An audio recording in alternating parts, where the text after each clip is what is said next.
నేను అన్నపూర్ణ మామిడిపల్లి విజయవాడ రుచులు అనే శీర్షిక ద్వారా మీకు ఈ రోజున అరటికాయతో వడలు చూపిస్తాను. ఇది స్నాక్ ఐటమ్. మనము అరటికాయ అంటే బజ్జీలు వేసుకుంటాం, మామూలుగా పిండిలో ముంచి బజ్జీలు వేసుకుంటాం. అలా కాకుండా అరటికాయతోనే మొత్తం తయారవుతుంది అనమాట. ఇది ముందుగా మనము కొంచెం ఉప్పు పసుపు వేసి అరటికాయ ముక్కల్ని ఉడకబెట్టుకోవాలి.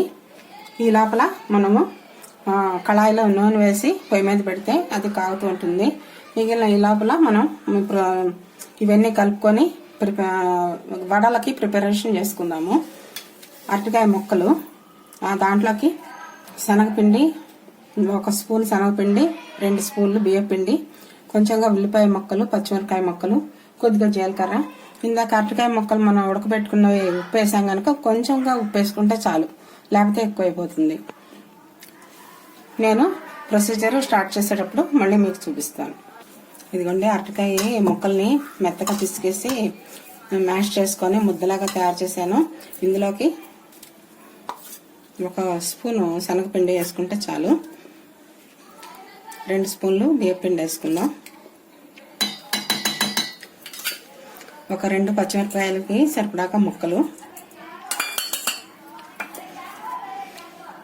2 స్పూన్లు ఉల్లిపాయ ముక్కలు,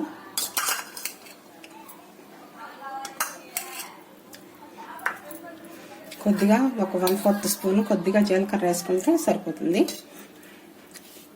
ఇప్పుడు ఈ ముక్కల్ని మొత్తం అంతా కలుపుకొని మనం వేయించుకున్నాము. నూనె కాగుతుంది. వేసాను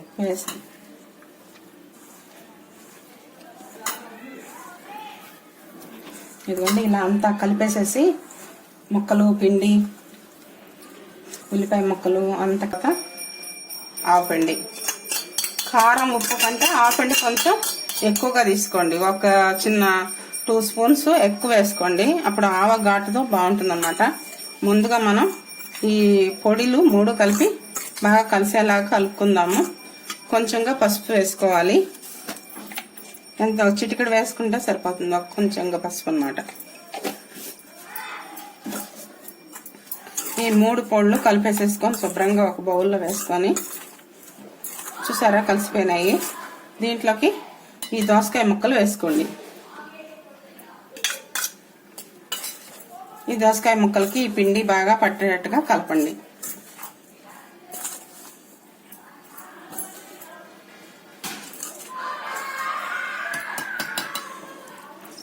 దోసకాయ ముక్కలకి పిండి పట్టింది, కలిపేసాము.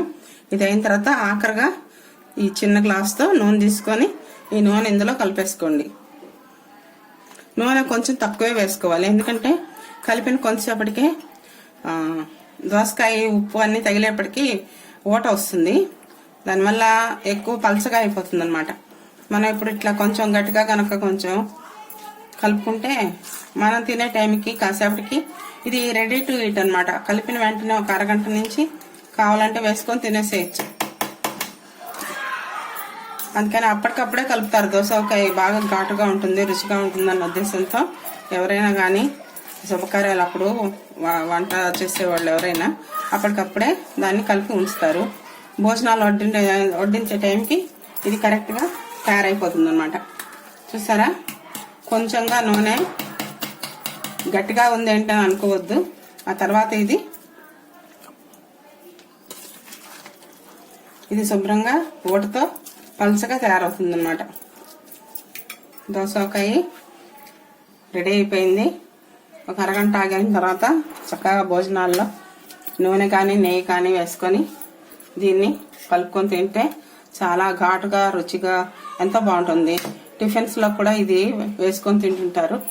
మన దోశ, ఇడ్లీ, ఉప్మా అలాంటి వాటిల్లో కూడా చాలా బాగుంటుంది. చాలా ఈజీగా